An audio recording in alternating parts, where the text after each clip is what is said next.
이 시간 우리 하나님의 말씀 보겠습니다. 하나님의 말씀은 요한복음 7장 1에서 13절까지 말씀입니다. 요한복음 7장 1에서 13절까지 말씀입니다.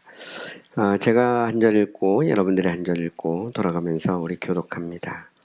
요한복음 7장 1에서 13절. 그 후에 예수께서 갈릴리에서 다니시고 유대에서 다니려 아니하심은 유대인들이 죽이려 함이러라. 그 형제들이 예수께 이르되 당신이 행하는 일을 제자들도 보게 여기를 떠나 유대로 가소서.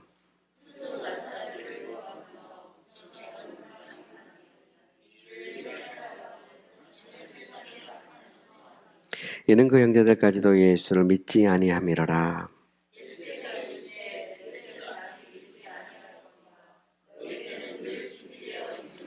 세상이 너희를 미워하지 아니하되 나를 미워하나니 이는 내가 세상의 일들을 악하다고 증언함이라.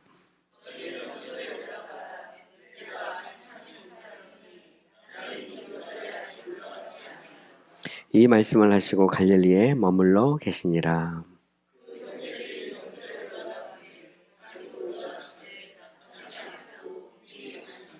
명절 중에 유대인들이 예수를 찾으면서 그가 어디에 있느냐 하고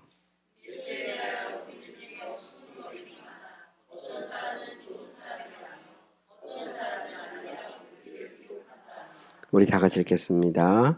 그러나 유대인들을 두려워함으로 드러나게 그에 대하여 말하는 자가 없더라. 아멘. 저는 오늘 본문을 중심으로 하나님의 때인가 사람의 때인가 라는 제목으로 여러분과 함께 말씀을 나누고자 합니다. 오늘 본문의 배경은 예수님께서 초막절이 이렇게 가까이 오자 당신의 예수님의 이 형제들이 예수님께 나와서 이제 예루살렘에 내려가서 자신을 공적으로 알리라고 조언하는 그런 내용으로 되어 있습니다. 이에 대해서 예수님께서 이렇게 대답하시죠. 나의 때는 아직 이르지 아니하였거니와 너의 때는 늘 준비되어 있느니라. 옳은 얘기에서 예수님께서 자신의 공생애를 사는 동안 하나님의 시간표대로 이렇게 행동하셨던 것을 알 수 있습니다. 우리는 특별히 여기에서 이제 너의 때와 나의 때라고 하는 것을 우리는 주목해야 됩니다. 모든 것은 다 시기가 있죠. 그리고 우리가 생각할 때 항상 우리는 하나님이 역사하실 때입니다. 하나님 은혜 베푸실 때입니다. 이렇게 우리는 늘 고백을 합니다. 그런데 때때로 그죠? 우리의 때와 하나님의 때가 다를 때가 있습니다. 오늘은 바로 그 때에 대해서 여러분과 함께 오늘 본문을 중심으로 말씀을 좀 생각해 보려고 합니다. 우리가 때 혹은 시간과 관련해서 우리가 늘 생각할 때 제일 먼저 생각해야 되는 것은 인생은 짧다는 것입니다. 하나님 편에서 보면 시간은 영원이죠. 반면에 우리의 그런 어떤 사람의 편에서 보면 시간이라고 하는 것은 영원하지 않습니다. 우리는 짧은 이 세상을 살아가죠. 그런데 이제 안타까운 것은 우리가 인생이 얼마나 짧은지 잊어버리고 산다는 것입니다. 마치 우리가 천년만년 살 것처럼 행동을 하죠. 영국의 유명한 수상이었던 이제 글래드스톤 수상이 재직하고 있을 때 한 청년이 이 수상을 만나게 됐다고 합니다. 비록 짧은 시간이지만 수상과 대화를 하게 된 것이죠. 이 청년이 매우 흥분이 돼서 영국 수상에게 자신의 미래에 대해서 이야기를 했습니다. 저는 나중에 그 법학을 공부해서 법률가가 되고자 합니다. 이렇게 말을 할 때 수상이 이렇게 물었습니다. 그런가? 그러면 자네는 이제 법률가가 된 다음에는 무엇을 하겠는가? 이때 이 청년이 대답하기를 저는 이제 법률가가 된 다음에는 이제 국회의원이 되겠습니다. 이렇게 말을 했습니다. 사실 법조인을 하다가 국회의원이 되는 사람들이 참 많죠. 어떻게 보면 엘리트 코스라고도 말할 수 있는데 어쨌든 자신은 이제 국회의원이 되겠다 이렇게 대답을 하니까 글래드스톤 수상이 또다시 물었습니다. 그러면 국회의원이 돼서 무엇을 할 것인가 이렇게 물었다고 하죠. 그때 이 청년이 대답하기를 저는 영국을 위해서 이 나라를 위해서 저는 위대한 일을 하고 싶습니다. 이렇게 대답을 했다고 합니다. 그때 이제 수상이 또다시 물었다고 하죠. 아, 그래, 그러면 그렇게 위대한 일을 하고 난 다음에는 무엇을 하겠는가? 이렇게 물었다고 하죠. 그때 이 청년이 대답하기를 그 후에는 은퇴해서 평안한 노년을 보내고 싶습니다. 이렇게 대답을 했다고 합니다. 그때 또 수상이 또 물었다고 해요. 그러면 평안한 노년을 보내고 난 다음에는 무엇을 하겠는가? 이렇게 물으니까 그때는 죽을 것 같습니다. 이렇게 물었다고 하죠. 또다시 또 물었다고. 그럼 죽은 다음에는 어떻게 되겠는가? 이렇게 물으니까 이 청년이 저는 죽음 이후에 대해서 생각해 본 적은 없습니다. 이렇게 대답했다고 합니다. 이때 이제 글래드스톤 수상이 이제 아주 유명한 말을 하죠. 젊은이 참 어리석구만. 인생 집에 돌아가서 인생에 대해서 다시 한번 진지하게 생각해 보게. 이게 이제 수상의 대답이었다고 하죠. 어쨌든 보면 우리가 이제 인생을 이렇게 살면서 늘 기억해야 할 것은 인생이 매우 짧다는 것입니다. 어떻게 보면 처음부터 그죠? 우리가 마지막 끝까지 단번에 이야기할 수 있을 정도로 인생은 짧습니다. 여러분들이 드라마나 영화를 보면 아기가 태어났는데 나중에 결국 보면 죽는 데까지 뭐 이렇게 한 장면에 나오거나 아니면 뭐 한 12회쯤 아니면 뭐 길면 한 20회쯤 가면 마지막 이제 종말이 나오는 것을 우리가 보통 볼 수 있습니다. 어쨌든 보면 이제 인생은 참 짧죠. 성경도 보면 10편 90편에서 이제 모세가 노래를 합니다. 노래를 하는데 그 중에서 10절에 보면 이런 고백을 하거든요. 우리의 연수가 70이요 강건하면 80이라도 그 연수의 자랑은 수고와 슬픔뿐이요 신속히 가니 우리가 날아가나이다 이렇게 말했습니다. 그 모세가 생각할 때 인생이라는 것은 마치 화살을 쏴서 화살을 그냥 팽 하고 날아가는 것처럼 인생이 짧다는 그런 의미일 것입니다. 그러면 이 짧은 인생을 우리가 어떻게 사느냐 이것은 매우 중요하죠. 미국의 유명한 이 복음 전도자였고 또 침례교 목사였던 빌리 그레함 옛날 과거에 엑스포 74라는 것을 제가 여의도 광장에 산 적이 있는데 그때 이제 김정환 목사님이 이제 통역하고 아주 유명한 설교를 했습니다. 이제 빌리 그레함 목사님이 이런 얘기를 했다고 하죠. 인생에서 가장 놀라운 사실, 우리가 삶을 살면서 경험할 수 있는 가장 놀라운 사실, 그것은 뭐냐면 인생이 짧다는 것이다. 그게 바로 가장 놀라운 사실이라고 생각했습니다. 우리가 생각할 때는 뭐 전쟁이 일어나거나 아니면 무슨 혁명이 일어나거나 아니면 뭔가 무슨 놀라운 엄청난 일이 일어난다는 것을 더 놀랍다고 생각하지만 사실 가장 놀라운 것은 인생이 짧다는 것이죠. 사람이 죽으면 그냥 끝나는 것입니다. 그런데 생각보다 그렇게 오래 살지 못한다는 것이죠. 여러분, 저도 한번 이렇게 인터넷에 쳐봤어요. 대한민국 남성의 수명 해보니까 뭐 80.6개월인가 되더라고요. 여성은 86년, 그죠? 86세 정도 되고, 옛날만 해도 제가 생각할 때 한 5, 6년 전만 해도 남성의 평균 나이가 한 75세 되고, 여성이 86세 정도 됐는데, 남성도 많이 올라갔더라고요. 올라가도 80세죠. 결국 보면 인생이라는 것이 매우 짧습니다. 그런데 이 짧은 인생을 우리가 어떻게 사느냐, 그죠? 우리의 인생을 어떻게 계수하느냐, 이것은 우리에게 매우 중요하다는 것을 알 수 있죠. 저는 젊은이들에게 있어서는 그렇습니다. 인생의 어떤 초반 혹은 중반도 중요하지만 인생의 또 이렇게 말년도 중요하죠. 젊은이들에게는 중간이 중요할 것이고 또 연세가 드신 분들에게는 인생을 어떻게 잘 마무리하느냐, 후회 없는 인생을 사느냐, 그게 중요한 것 같습니다. 저도 제 인생을 이렇게 정리하면서 마지막 제가 정말 천국에 갈 때 후회 없는 인생을 살았다, 최선을 다했다, 이렇게 고백할 수 있다면 얼마나 좋겠습니까? 여러분들은 어떻습니까? 여러분은 후회 없는 인생을 살고 계십니까? 여러분은 여러분의 시간을 계수하고 있습니까? 여러분, 예수님은 33년이라는 아주 짧은 인생을 사셨습니다. 그리고 예수님이 공적으로 자기를 메시아로 그리스도로 드러내신 것은 단지 3년밖에 되지 않습니다. 그리고 예수님은 결국 십자가에 죽으셨죠.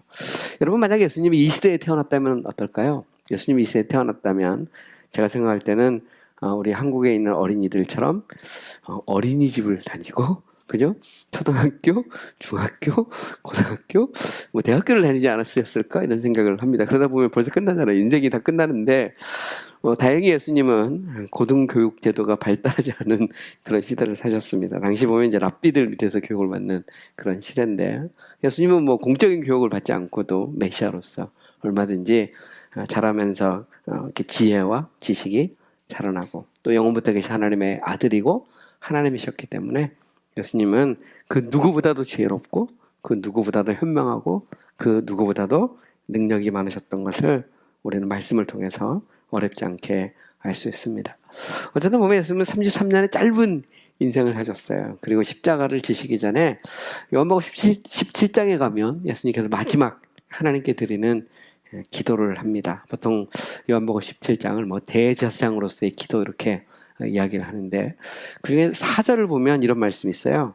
아버지께서 아들에게 하라고 주신 일을 내가 이루어 아버지를 이 세상에서 영화롭게 하였나이다. 여기 보면 예수님께서 이런 말씀하시죠. 아버지께서 아들에게 하라고 주신 일을 내가 이루었다는 말은 내가 다 마쳤다, 끝마쳤다 이런 말입니다. 영어로 표현하면 미션 컴플리트 이런 말이죠. 쉽게 말하면 아버지께서 내게 주신 일을 다 마쳤다는 것입니다. 짧은 그 공생의 3년을 사시고, 또 더 크게 보면 33년의 인생을 통해서 하나님께서 내게 주신 일을 모두 다 끝냈다. 이게 예수님의 고백이었습니다. 우리도 마찬가지죠. 언젠가 인생을 끝낼 때 미션 컴플릿 이렇게 말할 수 있다면, 다 이루었다 이렇게 말할 수 있다면 얼마나 좋겠습니까? 여러분, 사도 바울도 이제 자신의 생애를 마무리하면서 자신의 후계자였던 디모데에게 이렇게 자신의 생을 이렇게 돌아보면서 고백을 했습니다. 전제와 같이 벌써 부어지고 나의 떠날 시각이 가까웠도다. 나는 선한 싸움 싸우고 나의 달려갈 길을 마치고 믿음을 지켰으니 이제 후로는 나를 위하여 의의 면류관이 예비되었으므로 주 곧 의로우신 재판장이 그날에 내게 주실 것이며 내게만 아니라 주의 나타나심을 사모하는 모든 자에게 노니라. 여기 보면 바울은 자신이 전제와 같이 부어졌다 이렇게 말합니다. 전제라고 하는 것은 하나님 앞에 희생 제사를 드리는 것이죠. 짐승을 잡아서 불로 태워서 드리는 제사가 전제인데, 바울은 자신이 이제 마치 이렇게 희생 제물처럼 순교를 당할 것을 알고 있었습니다. 그러면서 그는 자신의 생을 돌이켜보면서 나의 선한 싸움 싸우고 나의 달려갈 길을 마치고 믿음을 지켰다 이렇게 고백하고 있죠. 참 멋진 고백입니다. 우리도 우리 인생을 마칠 때 정말 내가 나의 선한 싸움을 싸우고 나의 달려갈 길을 마치고 믿음을 지켰으니 내 앞에 의의 면류관, 영광의 면류관이 기다리고 있다 이렇게 고백할 수 있다면 얼마나 좋겠습니까? 어쨌든 보면 우리가 인생을 살면서 우리의 삶을 계수하고, 그리고 어떻게 살 것인가, 무엇을 위해 살 것인가를 생각하는 것은 매우 중요합니다. 오늘 이제 본문으로 돌아가서 오늘 본문에 보면 예수님께서는 이제 오병이어의 사건이 있은 다음에 가버나움으로 가시죠. 바다를 건너서 가버나움으로 가십니다. 그리고 가버나움 회당에서 당시 예수님을 찾아온 무리들을 향해서 생명의 떡에 대해서 이야기하죠. 그리고 예수님은 내 살을 먹고 내 피를 먹는 자는 살 것이다. 곧 나를 믿는 자는 영생을 얻을 것이다. 살 것에 대해서 이야기를 하십니다. 그리고 난 다음에 예수님께서는 이제 자신의 사역지를 갈릴리 변방으로 이렇게 옮기십니다. 요한복음에는 나타나 있지 않고 그냥 일절을 보면 그 예수께서 갈릴리에서 다니시고 이렇게 되어 있지만, 갈릴리 저 이렇게 변방으로, 다른 복음서를 읽어보면 심지어는 갈릴리 저 끝에 있는 두로와 시돈, 그리고 또 이렇게 동쪽에 있는 데가볼리는 10개의 도시가 모여 있는 곳이거든요. 이런 두로나 시돈이나 데가볼리 이런 곳은 이방인의 땅이었습니다. 예수님께서는 이방인의 땅에 가셔서 그곳에 한 6개월 정도 사역을 하십니다. 그걸 우리가 알 수 있는 것은 뭐냐면, 예수님께서 그 오병이어의 기적을 이렇게 베푸실 때 그때가 이 6월절이었어요. 6월절. 6월절은 시기적으로 보면 한 우리나라 달력으로 한 3월에서 4월 정도에 해당됩니다. 그리고 이제 오늘 본문을 잘 보면 예수님이 이제 초막절이 되잖아요. 초막절이 돼서 예루살렘으로 내려가는 장면이 나옵니다. 초막절은 우리나라 달력으로 9월에서 한 10월 정도 됩니다. 이 사이가 한 6개월 정도의 간격이 있는데, 그러므로 요한복음 6장과 요한복음 7장 사이에는 6개월 정도의 간격이 있어요. 6월절과 초막절 그 사이에 간격이 있는데, 여기에 대해서는 그냥 침묵입니다. 그러나 다른 복음서에 보면 예수님이 이제 이방인의 땅, 두로나 시돈이나 데가볼레 지역, 요단강 저편으로 건너가서 예수님께서 이방인들을 향해서 말씀을 전하시죠. 그리고 마지막 때 보면 소위 말하는 칠병이어의 기적을 베푸시고 예루살렘으로 이렇게 내려가는 그런 장면을 우리가 성경을 통해 다른 복음서를 이렇게 비교해 보면 알 수가 있습니다. 어쨌든 보면 예수님께서는 이 기간 동안 당시 이제 갈릴리 사람들이나 유대인들이 볼 때는 거의 은둔의 생활을 했다고도 볼 수 있습니다. 왜냐하면 예수님은 갈릴리 그 지역 있잖아요. 가령 뭐 가버나움이나 뭐 이런 베다니라 이런 지역에서 사역하지도 않고 예수님이 처음 사역했던 유대 지역으로 내려가지도 않으셨습니다. 예수님은 이 6개월 동안 저 갈릴리 건너편 저 위쪽에 있는 이방인의 땅에 머물러 있었습니다. 그런데 이제 오늘 본문을 잘 보면 이제 드디어 이제 초막절이 가까웠어요. 초막절이 되면 이스라엘 백성들은 모두 다 예루살렘으로 내려갑니다. 성인 남성들은 뭐 이제 의무적으로 내려가고요. 그리고 성인 남성들만 가는 게 아닙니다. 원래 이스라엘의 축제는 가족 축제이기 때문에 가족들이 함께 내려가죠. 그래서 요세푸스 교회사 같은 데 보면 뭐 한 300만 명 정도 거의 이스라엘 사람들이 예루살렘에 거의 다 모이는 그런 거대한 축제입니다. 원래 초막절이라고 하는 것은 그 이스라엘 백성이 그 애굽에서 탈출해서 광야에서 40년 동안 머물러 있을 때 장막을 지고 살았거든요. 그때를 기념하는 바로 그런 축제이기도 하고요. 또한 이 초막절은 어떤 축제이기도 하냐면 이제 이스라엘 백성이 농사를 짓잖아요. 가을에 농사를 져서 추수를 하잖아요. 추수를 해서 일종의 추수감사절로 드리는 바로 그 축제가 초막절 축제였습니다. 이 기간은 열흘 동안 이제 일주일 정도 이렇게 일주일 동안 지속이 되는데 당연히 굉장히 큰 가을 축제죠. 그러니까 오늘 우리나라식으로 말하면 추석, 교회로 말하면 뭐 추수감사절 이런 것들을 떠올릴 수 있는 그런 유대인의 큰 명절이었습니다. 그런데 예수님께서 이제 그 이 갈릴리 지역으로 이렇게 내려오셨을 때 그때 이제 예수님의 형제들을 이렇게 만나게 되죠. 예수님의 형제들이 이제 예수님께 요청을 합니다. 예수님 더 이상 이렇게 은둔하지 마시고 이제 당신이 하나님의 아들이고 메시아라면 내려가서 당신을 좀 사람들에게 공적으로 그죠? 대중 앞에 내보이세요. 이렇게 권면을 한 것입니다. 그러면서 세상 이치도 그렇지 않습니까? 세상 사람도 보통 뭐 무슨 큰 일을 하려면 숨어서 은둔해서 이게 될 일이 아니고 나가서 공포를 해야 사람들이 따라오지 않겠습니까? 지난번에 저 오병이어 기적을 할 때만 해도 수많은 무리가 막 따라서 왕으로 삼으려고 했던 것처럼 이제 예루살렘에 내려가서 선포하십시오. 뭐 이렇게 권면을 한 것입니다. 여기에 대한 예수님의 대답은 이렇게 대답하시죠. 내 때는 아직 이르지 아니하였거니와 너희 때는 늘 준비되어 있느니라. 여러분 여기서 보면 예수님께서 자기의 때에 대해서 이렇게 말씀하고 있는 것을 볼 수 있습니다. 여기 보면 나의 때와 너의 때라는 표현이 나오죠.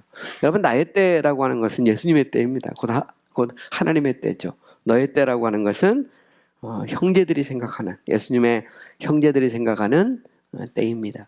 예수님의 형제들은 4명이 있었어요. 이복 형제인데 시몬, 요셉, 유다 이렇게 해서 4명인데 이런 이름들이 흔한 그런 이런 이름들이에요. 그래서 형제들이 예수님을 향해서 막 권면을 한 겁니다. 야, 예수님 지금 정말 이제 당신이 메시아라면 당신을 드러낼 때가 아닙니까? 이렇게 말하고 있는 것이죠. 근데 오늘 우리도 마찬가지죠. 우리가 인생을 살면서, 특히 신앙생활 하면서 우리가 그럴 때가 있습니다. 하나님이 역사하실 때입니다. 하나님 지금 도와주셔야 됩니다. 하나님 이때가 정말 하나님이 은혜를 베풀 때입니다라고 우리가 고백할 때가 있습니다. 그런데 그때마다 하나님이 아직은 아니거든 이렇게 말할 수도 있다는 것이죠. 오늘 본문에도 보면 내 때는 아직 이르지 아니하였거니와 너희 때는 늘 준비되어 있다 이렇게 말씀하시죠. 이것은 결국 나의 때는 아직 되지 않았지만 너희 때는 그냥 열려 있다는 그런 의미입니다. 여러분 우리가 이제 성경을 보면 우리가 이제 성경에서는 시간, 때, 날과 관련해서 그게 2가지 단어가 있습니다. 하나는 헬라어로 호라라는 단어가 있어요. 호라라고 하는 것은 일상적 그냥 시간입니다. 흘러가는 시간이나 날 때를 호라라고 그래요. 그 다음에 좀 더 구체적으로 정해진 결정적인 때가 있습니다. 이것을 보통 카이로스 이렇게 표현합니다. 여러분 여기서 보면 카이로스라고 하는 것은 하나님이 정하신 때죠. 그죠? 그래서 정리해 보면 때가 참에 여자에게 나시고 율법을 나셨다 할 때 그 때가 찼다는 말은 하나님이 정하신 때를 의미합니다. 그래서 우리가 인생을 살 때도 마찬가지죠. 하나님 지금 역사할 때입니다. 간섭할 때입니다. 그럴 때마다 하나님이 아직 아니거든 이렇게 얼마든지 말할 수 있다는 것이죠. 물론 우리가 생각하는 때와 하나님의 때가 딱 맞아떨어지면 얼마나 좋겠습니까? 그런데 때로는 기다려야 되고 때로는 어떻게 보면 참 기도해야 되고 때로는 정말 인내해야 될 그런 때가 필요하죠. 그래서 쉽게 말해서 하나님의 때와 우리의 때 사이에는 믿음의 영역이 존재하는 겁니다. 그런데 우리가 하나님의 때를 기다리지 못하고 너무 성급하다 보면 그럼 실수하게 되어 있고, 그러다 보면 일을 망칠 때도 있습니다. 그런데 이것을 정말 착착 맞춘다는 것이 하나님이 아니고는 이게 쉬운 것은 아니거든요. 그런데 이 안에는 믿음의 어떤 영역이 있는 것이죠. 여러분, 어쨌든 예수님께서는 자신의 공생 기간 동안 이렇게 정해진 하나님의 시간표에 따라서 예수님께서 일을 하셨어요. 가령 조금 더 구체적으로 설명해 보면, 갈릴리 가나의 혼인잔치에서 물이 포도주가 되게 하실 때 이 어머니 마리아가 예수님께 말하죠. 포도주가 떨어졌다. 그때 예수님 뭐라고 말씀하셨죠? 여자여, 나와 무슨 상관이 있나이까? 내 때가 아직 이르지 아니하였나이다. 여기서 내 때는 나를 드러낼 때가 되지 않았다는 그런 의미입니다. 오늘 본문 요한복음 7장 6절 그리고 8절에도 보면 이런 말이 있어요. 너희는 명절에 올라가라. 내 때가 아직 차지 못하였으니 나는 이 명절에 아직 올라가지 아니하노라. 내 때라고 하는 것은 아직 내가 드러낼 때, 이때는 너희들이 생각하는 대로 움직이는 게 아니라 하나님이 정하신 바로 그때. 그래서 예수님은 초막절 초기에 내려가지 않고 초막절 중간에 예루살렘으로 내려가셨습니다. 또한 7장 30절에도 보면 이런 말씀이 있어요. 그들이 예수를 잡고자 하나 손을 대는 자가 없으니 이는 그의 때가 아직 이르지 아니하였음이라. 여기 보면 이때는 예수님이 붙잡힐 때, 그때가 아직 되지 않았다는 말이죠. 8장 20절에도 보면 이 말씀은 성전에서 가르치실 때에 헌금함 앞에서 하셨으나 잡는 사람이 없으니 이는 그의 때가 아직 이르지 아니하였습니다. 예수님이 잡히실 때가 되지 않았다는 말이죠. 12장 23절에도 보면 예수님이 십자가를 지시기 가까웠을 때 이렇게 말씀하십니다. 인자가 영광을 얻을 때가 왔도다. 그 십자가를 지시고 예수님이 우리의 죄를 담당하실 때가 됐다는 말입니다. 13장 1절에도 보면 6월절 전에 예수께서 자기와 세상을 떠나 아버지께로 돌아가실 때가 이른 줄 아시고 이제 임무를 끝내고 이제 아버지께로 돌아갈 때가 다 됐다는 그런 말이죠. 17장 1절에도 마지막 기도에서 아버지여 때가 이르렀사오니 이렇게 기도하셨어요. 그리고 예수님은 십자가의 형벌을 받으셨습니다. 여러분, 예수님께서는 자신이 내려가야 될 때, 드러낼 때, 죽으실 때를 명확하게 알고 계셨다는 사실을 우리는 잘 알 수 있어요. 오늘 본문에도 보면 아직 내가 드러낼 때가 아니다 이렇게 말씀하시면서 예수님께서 이렇게 언급하시죠. 세상이 너희를 미워하지 아니하되 나를 미워하나니 이는 내가 세상의 일들을 악하다고 청언함이라. 너희는 명절에 올라가라. 내 때가 아직 차지 아니하였으니 나는 이 명절에 올라가지 아니하노라. 이렇게 대답했습니다. 여기 보면 사람들이 자기를 보면 사람들이 예수님은 자기를 죽이려고 한다는 사실을 잘 알고 있었어요. 왜냐하면 예수님께서 사람들의 교만과 사람들의 그런 어떤 위선과 이런 데 대해서 막 지적을 하셨거든요. 그래서 그들이 예수님을 죽이려 했습니다. 심지어 예수님께서 38년 된 병자를 고치셨을 때 안식일 날 당시 보면 유대인들이 예수를 죽이고자 했다 이렇게 말하고 있거든요. 예수님은 사람들이 자기를 죽이려고 한다는 사실을 알고 있었어요. 예수님이 악해서가 아니라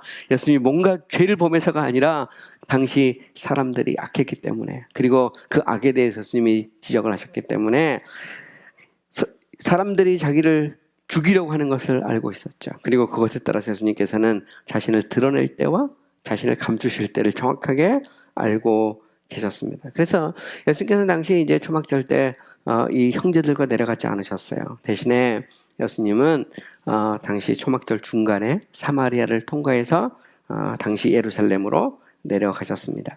어쨌든 보면 우리는 예수님께서는 이렇게 정해진 때에 따라서 움직이는 걸 볼 수 있어요. 그래서 시간이라고 하는 것은 하나님의 때가 있고 사람의 때가 있다는 것을 알 수 있다. 우리는 그렇다면 우리가 인생을 어떻게 살아야 되느냐? 할 수만 있다면, 그죠?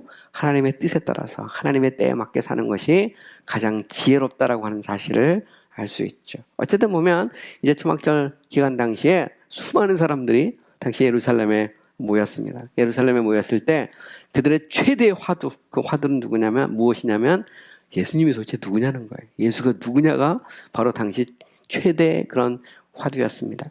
오늘도 보면 이제 정치인들 같은 경우가 보통 추석 직전에 뭔가를 막 큰 사건을 막 벌이죠. 왜냐하면 추석 밥상에 뭔가 이렇게 이야기거리를 던져주고 싶기 때문입니다. 선거철이 다가오면 특별히 더 그러는데, 어쨌든 보면 당시 그 예루살렘에 모여있는, 초막절 기간 동안 예루살렘에 모여있는 당시 수많은 그런 이스라엘 사람들, 그 사람들에게 있어서 최대의 화두, 그것은 예수가 도대체 누구냐는 것입니다. 그런데 그들이 그 사실을 막 공개적으로 하지는 못했어요. 왜냐하면 당시 예수를 죽이려고 한다는 사실을 당시 군중들도 알고 있었기 때문입니다. 그만큼 당시 유대인들의 적대감이 얼마나 컸다는 것을 알 수 있죠. 그런데 오늘 본문을 보면 어떤 사람은 예수님은 좋은 사람이다 이렇게 생각을 했습니다. 반면에 또 어떤 사람들은 예수는 미혹하는 자다, 속이는 자다 이렇게 판단을 했습니다. 여러분, 예수님은 좋으신 분이죠. 그죠? 당시 예수님께서 요한복음에 나온 사역만 하더라도 예수님의 가나의 혼인잔치에서 물을 포도주로 바꿔서 당시에 보면 참 가난한 그런 그 신혼 부부의 잔치를 아주 풍성하고 아름답게 만들어 주셨습니다. 왕의 신하의 아들을 고쳐주기도 하시고요. 또한 예수님은 38년 된 병자를 치유하기도 하셨습니다. 물고기 2마리와 보리떡 5개로 5,000명을 먹이고 12강주가 남는 기적의 역사를 베풀기도 하셨어요. 요한복음엔 나오지는 않지만 예수님은 혈우병을 앓던 여인을 고쳐주기도 하시고, 소경 바디모의 눈을 열어주시기도 하시고, 심지어 죽은 소녀 이 나인성 과부의 딸을 살려주기도 하시고. 쉽게 말하면 당시 유대인들이 본 유대인들의 눈에 비친 예수는 어떤 분이냐? 예수는 좋은 사람이었다는 겁니다. 그런데 여러분, 예수님이 좋은 사람이라는 것으로 멈춘다면 그것은 우리를 구원에 이르지 못하게 합니다. 여러분, 오늘날도 마찬가지죠. 오늘날도 많은 사람들은 예수는 좋은 사람이야. 예수님을 믿는 사람들을 보니까 그렇고, 예수의 행적을 보니까 예수가 나쁜 거 한 일은 없는 것 같은데 예수가 그냥 좋은 사람이구만. 그런데 이것만을 가지고 우리가 구원을 받지는 못합니다. 예수님께서는 내 살을 먹고 내 피를 마신 자가 구원을 받는다 이렇게 말씀하셨어요. 우리가 구원을 받으려면, 우리가 영생을 얻으려면, 예수님께서 성취하신 그 천국을 우리의 것으로 소유하려면 회개하고 예수를 믿어야 됩니다. 예수를 나의 주와 구주로 영접할 때 바로 우리는 구원을 받고 영생을 얻고 천국 백성이 됩니다. 단지 우리가 그냥 예수가 좋은 사람이야 그걸로 끝나는 것이 아니라는 것이죠. 또한 반면에 또 다른 한쪽에서는 예수는 미혹하는 자다, 속이는 자다, 심지어 예수는 귀신 들린 사람이다 이렇게 말하는 사람들도 있었습니다. 여러분, 예수님은 기적을 베푸시고 좋은 말씀만 하신 것은 아닙니다. 예수님은 내가 하나님의 아들이고 하나님과 나는 동일하고, 그죠? 나는 구원자고 그리스도고 나를 믿는 자는 산다고 말씀하셨어요. 예수님께서는 심지어 내 살을 먹고 내 피를 마시는 자는 산다 이렇게 말씀하셨습니다. 여기에 대해서 생각할 때 당시 많은 유대인들, 특별히 바리새인들이나 서기관들이 생각할 때, 아니 저가 사람인데 어찌 하나님의 아들이라고 말하느냐, 어찌 저가 하나님이라고 말하느냐, 저는 신성을 모독하고 귀신 들린 자에 불과하다라고 판단을 했습니다. 여러분은 어떻습니까? 여러분, 예수님은 단지 그냥 좋은 사람이다. 이것도 한계가 있지만 예수는 속이는 자다, 미혹하는 자다라고 하는 것도 문제가 있습니다. 왜냐하면 그것은 신성을 모독하는 것이기 때문이죠. 여러분, 예수님은 영원부터 계신 하나님이고 하나님의 아들이셨습니다. 바로 그분이 사람으로 이 땅에 오셔서 우리를 대신해서 고난을 받으시고 십자가에 죽으시고 부활하시고 승천하신 것입니다. 그 예수를 믿을 때 우리 안에 구원이 있습니다. 영생이 있습니다. 새로운 인생의 시작이 있습니다. 우리는 그 사실을 말씀을 통해서 명확하게 알 수 있어요. 여러분, 예수님은 사기꾼이 아니라면 예수님이 하신 말씀은 진실입니다. 둘 중에 하나입니다. 당시 유대인들을 볼 때 예수는 사기꾼이야, 미혹하는 자야, 그렇게 머물러 있었던 것입니다. 여러분, 오늘 우리가 어떻게 이 짧은 인생을 지혜롭게 살 수 있을까요? 여러분, 마틴 로이드 존스 목사님은 그런 얘기를 했어요.